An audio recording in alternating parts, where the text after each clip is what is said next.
I am Niraj Dahal. I am the lecturer of Buddhist philosophy at Nepal Sanskrit University, and now I have been teaching in the Kathmandu Lumbini campus. The topic of my presentation is here: domestic violence and Buddhistic resolution. I am sorry, I also not prepared for the PowerPoint presentation. This paper explores the Buddhistic ways of violence resolution in domestic setting. Domestic violence is spreading widely in Nepali context. It is high time to identify this type of violence and apply Buddhistic ways to get rid of them. Domestic violence is defined as family violence, which is abuse or wrongdoing against another in a domestic setting such as in marriage or household life. Domestic violence covers violence against children, parents, or the elderly. It takes a number of forms such as physical, verbal, emotional, economic, or sexual abuse. In every society, it is a matter of everyday news that number of females or children are sexually abused or ill-treated. In Buddhism, certain rules, vinaya, are formulated, which are to be followed by every householders. There are ample teachings in canonical texts to eliminate family violence from its very roots. Buddha had envisioned that without harmony in a family, violence in society cannot be uprooted. So Lord Buddha has emphasized the need of harmony between individuals and household harmony as prerequisite for social harmony. In Nepalese context, Bhikkhu Amitananda has collected Buddha's message for household harmony in a famous book called Grihi Vinaya. The book describes those messages like this: a good householder never does 4 types of karmic mistakes. They are killings, stealing, extramarital relationship, and telling lies. He or she avoids 4 types of sinful acts, which are sinful acts committed due to karma or chanda, sinful acts committed due to hatred or waste, sinful acts committed due to illusion or moha, and sinful acts committed due to fear, bhaya. The 6 deeds which ruins the wealth of householders are taking alcohol and drugs, roaming here and there in wrong time, wasting time in watching theater activities or other games, wasting time in playing cards, friendship with the wrong people, and laziness. Lord Buddha has symbolically presented how can one develop harmony within himself or herself. In a context of preaching to the son of Anathapindik, in Anathapindik Sutra, Buddha has talked about respecting 6 directions, which should be followed by all the householders in the whole of their life to be happy, satisfied, and prosperous. Here, each direction represents mother and father.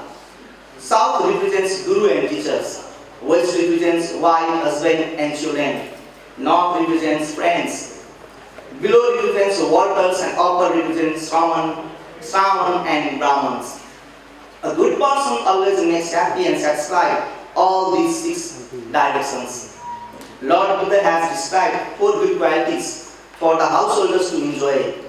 Worldly pleasure. They are earning livelihood with hard work by oneself, protection of the one's own property, proper usage of the income, and having good company. 4 wealth of the householders for heavenly pleasures are Shraddha, faith, Seal, discipline, Dan, generosity, Prajna, wisdom. There should be 4 desires of the good householders. They are not to be poor, honorable in society, able to give donation to Brahmins and Sramans, and having the wisdom.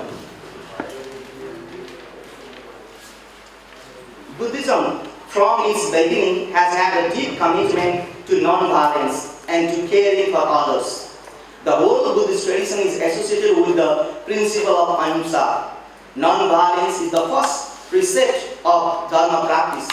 In Mahayana, Shanti paramita is practiced along with six perfections. Buddha says, hatred is never appeased by hatred. It is appeased only by loving kindness. By eliminating attachments to material things, Buddhists try to combat covetousness, which in itself has the potential to become a source of anger and violence against each other within a family. In Bodhisattva Avatara, Acharya Santidev has said, Adanta matamatanga na durvanti tam bekham karoti yama vichado muktasthitamatangaja. It means an unruly mind does more harm to us than unruly wild elephants. Another verse says, Kiyato mara yusvani dujaran gaganopaman marite krodachittetu maita sarvasatravaha. It means evil-minded enemies are countless and we cannot eliminate them from society. But if we change our mind, all our enemies are eliminated. Another verse, Bhumi chadaitum sarva kutas sarva bhavishyati upana sarva matrena channa bhavati nevini. It means we cannot cover the whole earth by leather to protect our feet from sharp thorns, but by wearing shoes, the whole earth is covered for us. These teachings suggest us that if we purify our mind, if we can tame our mind, we will be peaceful and everything else will fall into place. In Buddhist understanding, greed, hatred, and ignorance are the root causes of violence in an individual. A thought of violence emerges in an individual which creates conflict within family. Buddhistic resolution is to uproot the causes of violence in an individual so that family may live in harmony. The practice of Dharma begins with stepping on the path of non-violence. The very first precept of the famous five precept is abstaining from killing or harming living beings. The precepts reads as Panati Pata Veramani Sikha Padam Samadhyami. It means I adopt the teaching of not harming any living beings. In fact, the essence of Buddhist philosophy is non-violence. In Buddhadanda Sutta, in Digha Nikaya, Buddha has suggested practical solution to eliminate violence from society. To build a peaceful society, the essential thing to be done, as Buddha says, is the violence should be appeased first. For this, the farmers should be provided the seeds of grains. The state should provide capital for the businessmen and salary for the staff involved in state activities. When people get engaged in their field of interest, they will not trouble the state. Gradually, the country will be free of violence. In Dhammapad, Buddha has suggested the way to peace in logical and beautiful way. Buddha says, hostilities are not still through hostility. Regardless, hostilities are still through non-hostility. This is an eternal truth. Nahi verena verani samantiya kalachana aberencha samanti esa dhammo sanandano. Similarly, in another place in Dhammapada, Buddha says all living beings are afraid of being beaten. All living beings fear death. Life is dear to all. Knowing this truth, one should not harm any living being or let anyone do the same. The verse says, Sabbe tasanti dandasa, sabbe bhayanti machuno, aktanam upamam katva, nahaneya naghataye. Sabbe tasanti dandasya, sabbe samtritam piyam, aktanam upamam katva, nahaneya naghataye. When one understands how each and every living being thinks or feels, one may refrain from doing any harm to them. Because knowledge is powerful, knowledge helps a person get disillusioned and he becomes peace-loving.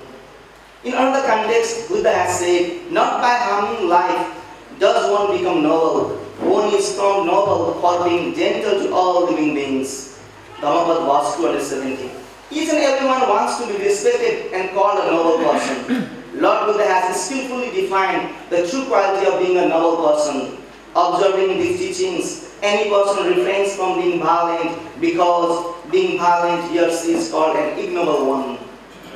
In Nalaka Sutta, Buddha says, as I am, so are the living beings. As the living beings, so am I. Feeling oneness with all living beings, One should not harm any living beings, nor should let others do the same. The feeling of oneness can transform a person's nature from violence to non-violence. In Buddhist practice, it is meditation that helps the practitioner to realize oneness and be non-violent towards all living beings. Violence begins from the mind of mankind. It should be uprooted from the very mind. According to Buddhism, everybody is potentially an enlightened person. The mental defilements cause him or her to desire for things. When the desires are not fulfilled, the person may create violence. To eliminate the mental defilements, Buddha has suggested to practice meditation and develop the capacity to see things as they are. The nature of things are impermanent. Everything is dependently originated. The law of cause and effect works everywhere. In fact, in each and every action or thing is resulted by multiple chain of causes. In a state of unwavering peace of mind, the nature of things are revealed and a person is able to see things as they are.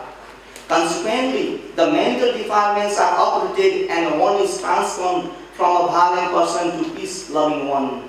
In Buddhist literature, several people have been transformed in this way. For example, the ill-famed murderer Angulimala was transformed into a peaceful monk. In domestic setting, violence is prevalent due to misunderstanding, ego problem, and the greed for property.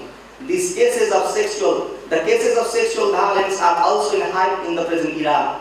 One of the reasons of rising sexual violence is the media content. The visual media is spreading nudity. Pornography is also causing big problem. Buddhistic resolution to such problems is to see the true nature of human body, which is filled with so much dark and fleeting matters.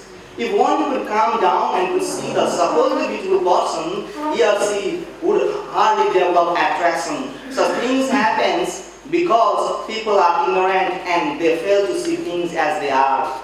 They see happiness where it is not, and they can't see happiness where it actually is. Lord Buddha has suggested 6 ways to develop harmony in a family or society. Some of them are the practice of loving kindness in feeling, thinking, and doing. The practice of generosity among the family members. The practice of following the 5 precepts and living with good companions. Digha Nikaya, Kosamgya Sutta, page number 126. In another context, Buddha has said, the practice of friendliness, loving kindness, happiness, in others' well-being and equanimity helps to abandon hatred, violence, indifference, and the feeling of revenge respectively towards all. Rahula Bhada Sutta, Majjhima Nikaya, page number 139. Discussion, conclusion. From the above presentation, it has been clear that violence, whether in domestic setting or in a society, can be appeased by the practice of loving kindness. One can develop loving kindness when he or she realizes impermanence or emptiness of things.